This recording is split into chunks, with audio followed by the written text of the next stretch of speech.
frisson de vérité.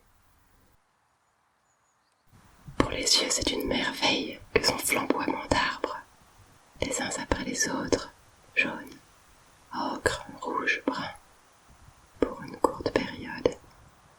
C'est aussi un avertissement, le chant du cygne de ces minuscules panneaux solaires devenus inutiles, qui s'envolent pour découvrir les troncs, les branches, l'écorce, leurs fêlures, leurs cassures, les attaques des parasites, la mousse et les champignons qui s'y sont installés. Équinoxe, sa main, Calaguyan, la fête des morts, ce que l'on y célèbre même mal à l'aise. Le moment est bien venu de se réconcilier avec une idée que l'on aime à esquiver la plupart du temps. La fin de celles et ceux qui nous ont précédés, que nous avons côtoyés, aimés, choyés parfois, et qui préfigurent la nôtre et celle de tous ceux à quoi et qui nous tenons. Mais la fin est transformation. Que nos disparus soient devenus souvenirs, héritage qu'il nous incombe d'entretenir de notre place dans une lignée génétique ou morale dont, oh, idée réconfortante, nous ne sommes ni le début ni la fin, mais les passeurs d'un témoin qui portera notre marque. Ou encore pour les spirituels d'entre nous, que nos morts soient devenus autre chose peut-être. Avec qui, quoi, nous pouvons renouer des liens d'un autre genre. Rappel de la mort, signal de l'hiver, cela ne fait qu'un à mon sens. Pour la plupart de ce que je n'ai su semer ou récolter, pour la plupart de ce que je n'ai su construire ou réparer, il est trop tard. Pour l'instant.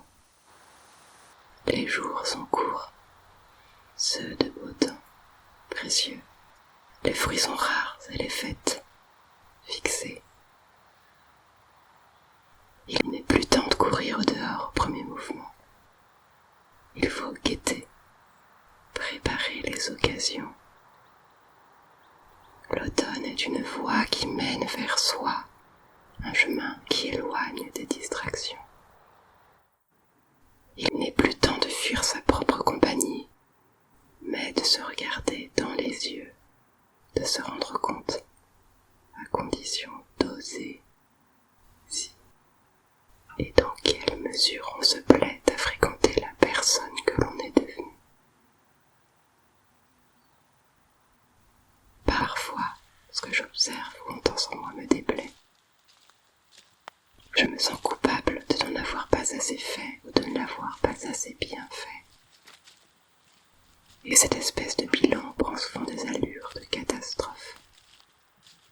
Je dois alors le tempérer, me rappeler que je n'ai blessé profondément personne et que j'ai emporté certaines petites victoires que j'avais longtemps cessé d'espérer. Car, de même que tous pardonner, être trop sévère avec soi-même n'est pas constructif. Parfois, souvent, il m'arrive de désirer ardemment être tout de suite la personne que je veux. Or certains changements demandent des jours et des semaines, des bifurcations, des réactions aux circonstances, prendre conscience de ce qui ne va pas, de ce qui doit ou peut être amélioré, trouver comment d'y parvenir, cerner au mieux les contours de ce que l'on veut n'est pas instantané, et intégrer tout cela prend encore du temps. Justement, la saison se prête à l'introspection et à l'amorce de nouveaux plans.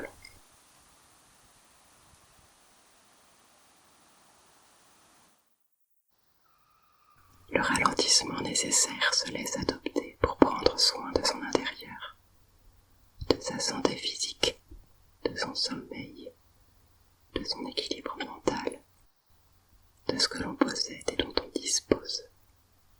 relation comprise. Ainsi, lorsque les ors de l'automne se fondront au noir, le cocon sera prêt pour traverser l'hiver,